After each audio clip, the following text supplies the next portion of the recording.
Love versus control, understanding the nuances.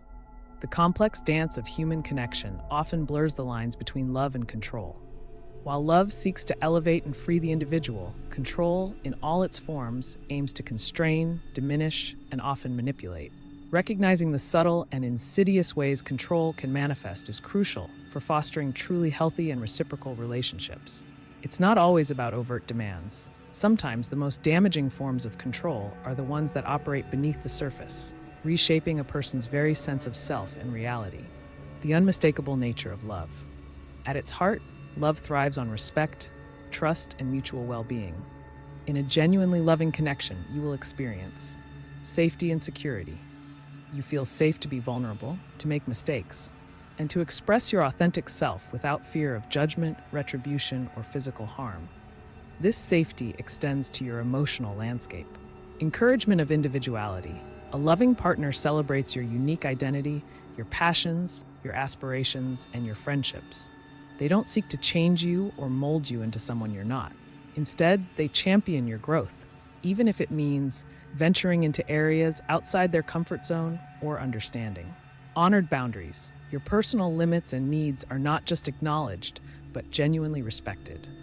A no is heard and accepted, and your autonomy over your decisions and choices is paramount. Open and honest communication. Dialogue flows freely, allowing both partners to express thoughts, feelings, and concerns without inhibition. There's a clear understanding that disagreements are opportunities for growth, not grounds for punishment or withdrawal. True equality. The relationship operates on a level playing field. Decisions are made collaboratively, and both partners' perspectives and needs are given equal weight and consideration. Power is shared, not hoarded. Empowerment and growth. Rather than feeling drained or diminished, you feel invigorated. The relationship serves as a platform that enhances your self-worth, boosts your confidence, and expands your capabilities, allowing you to flourish as an individual. The many faces of control. Beyond the obvious control is a chameleon, adapting its disguise to fit the dynamic. It can manifest in ways far more subtle and damaging than simple commands or overt possessiveness. These more hidden forms often exploit emotional vulnerabilities, leaving the controlled individual confused, isolated, and questioning their own reality. Control through detachment and emotional withholding. This is a particularly insidious form of control because it operates through absence rather than presence. Instead of demanding your constant attention, it controls you by withholding affection, emotional intimacy, or vital communication. This creates a perpetual state of insecurity and longing in the other person. Emotional unavailability. The controller maintains a persistent emotional distance, appearing unresponsive, detached, or unwilling to engage in deep, meaningful conversations about feelings or the relationship's future. This forces the other person into a relentless pursuit, constantly chasing crumbs of affection or validation, leading to deep insecurity. Silent treatment and stonewalling. When conflict arises or difficult topics surface, the controller might completely shut down, refuse to communicate, or physically withdraw. This tactic leaves the other person feeling helpless, frustrated, and invalidated, with no pathway to resolution or understanding. It's a powerful way to punish and manipulate without saying a word. Intermittent reinforcement. This is a classic conditioning technique. The controller provides just enough attention, affection, or approval to ignite hope, then abruptly withdraws it. This unpredictable pattern creates an addictive cycle where the controlled individual is constantly striving to earn the desired response, making them highly susceptible to manipulation. Feigned indifference. The controller acts as if they simply don't care, even when they do. This calculated display of apathy serves to avoid vulnerability and exert power, often forcing the other person to work harder to prove their worth or elicit a reaction. Resistance to commitment. They may consistently avoid defining the relationship, making future plans, or taking steps towards deeper commitment. This keeps the other person in a perpetual state of limbo, constantly seeking the elusive promise of security or a more serious bond, thus remaining under the controller's influence.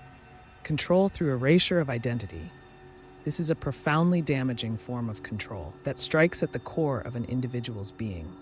It seeks to invalidate their personal history, dictate their present reality, and fundamentally constrain their future potential. Invalidating your personal story, the controller systematically dismisses, reinterprets, or outright denies your past experiences, achievements, friendships, and even significant life events. The insidious message is often, "You were nothing until I came along," or "Everything good in your life began with me." This is a severe and pervasive form of gaslighting, leading the controlled individual to doubt their own memories, perceptions, and lived reality. They lose their sense of personal narrative. Monopoly on truth and reality, the controller establishes themselves as the sole authority on what is true, right, or real. They might consistently correct your recollections, outright deny things that happened, or dismiss your feelings as illogical or baseless. This leads to profound confusion and a terrifying erosion of your ability to trust your own senses and judgment. Future dictation.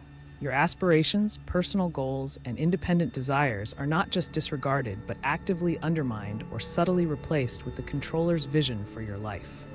Any independent pursuit is met with resistance, subtle sabotage, or direct discouragement, fostering a dependency where your future seems inextricably tied to their will. Cult-like dynamics. In its most extreme manifestations, this level of control mirrors the psychological manipulation seen in cults.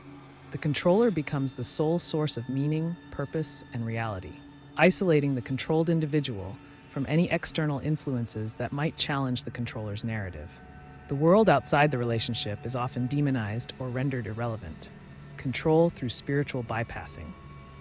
Perhaps one of the most insidious forms of control, spiritual bypassing utilizes spiritual, new age, or positive concepts to justify harmful behaviors and manipulate emotions. It cloaks control in the guise of enlightenment, often shaming the controlled person for having authentic human experiences. Invalidating emotions as negative. Genuine human emotions like anger, sadness, fear, frustration, or disappointment are dismissed as low vibration, unspiritual, or simply negative. This forces the controlled individual to suppress their true emotional responses, fearing judgment, spiritual shaming, or being seen as unenlightened. Shaming for lack of forgiveness or attachment. The controller pressures the other person to forgive and forget quickly, often without genuine amends or healing taking place. They might also shame them for having natural human needs, desires, or healthy attachments, deeming these unspiritual or a sign of ego. This cultivates guilt and erodes healthy boundaries. It's all your karma or manifestation, a dangerous tactic where the controller blames the victim for their own suffering or for problems within the relationship. They attribute issues to the controlled person's karma, vibrational alignment, or what they manifested. This cleverly absolves the controller of any responsibility for their actions and places the entire burden of fixing things onto the controlled individual. Feigned spiritual superiority. The controller positions themselves as more enlightened, aware, or spiritually advanced. They leverage this perceived superiority to dictate what is right or wrong for the other person, systematically undermining their intuition, discernment, and personal spiritual path. Twisting spiritual concepts to justify abuse. This is the most dangerous application. Concepts such as unconditional love, non-attachment, divine will, or oneness are deliberately distorted to justify neglect, emotional abuse, lack of accountability, or even physical harm. This creates immense cognitive dissonance, leaving the controlled person confused and unable to reconcile the spiritual message with their painful reality, often trapping them in harmful situations under the guise of spiritual growth.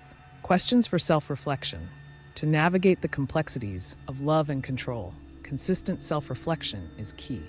Ask yourself pointed questions about the dynamics within your relationship and their impact on your well-being. Regarding the other person's behavior, do they consistently avoid deep, emotional conversations or become withdrawn when genuine feelings are involved? Do they deny events, invalidate your feelings, or make you consistently doubt your own memories or sanity? Do they ever use spiritual, positive, or enlightened language to dismiss your concerns, emotional pain, or personal boundaries? Do you feel like you're constantly chasing their attention, emotional availability, or working tirelessly to earn their affection or approval?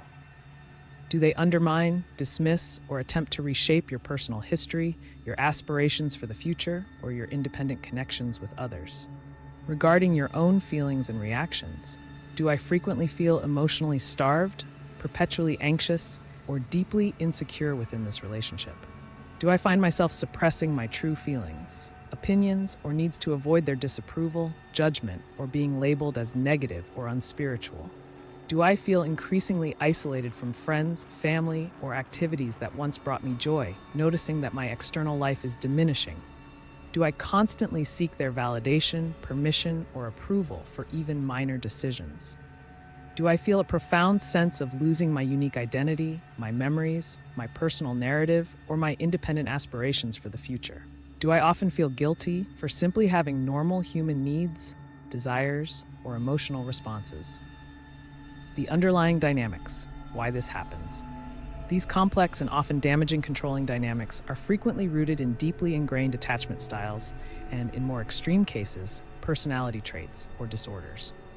Avoidant attachment.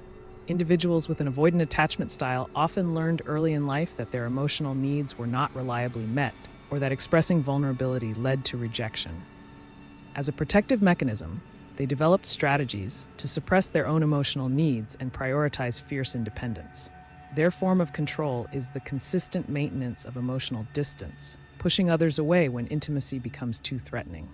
Narcissistic tendencies. Individuals with narcissistic traits or narcissistic personality disorder, NPD, typically lack genuine empathy and possess an inflated sense of self-importance.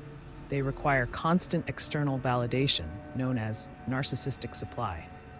Control, whether overt or subtle, serves to maintain their perceived power, superiority, and to avoid vulnerability, which they see as weakness. They often derive satisfaction from the feeling of being pursued and having someone desperate for their attention. The struggle between giving and receiving control is, at its core, a fundamental human dynamic. It stems from our innate needs for both deep connection and personal autonomy. While the most extreme manifestations point to serious psychological issues, many individuals exhibit controlling behaviors, often unconsciously, through their learned coping mechanisms. This can include subtle manipulation, emotional unavailability, or even the unwitting adoption of unhealthy spiritual concepts. Understanding these less obvious, yet profoundly impactful forms of control is absolutely critical. It's not about literal chains.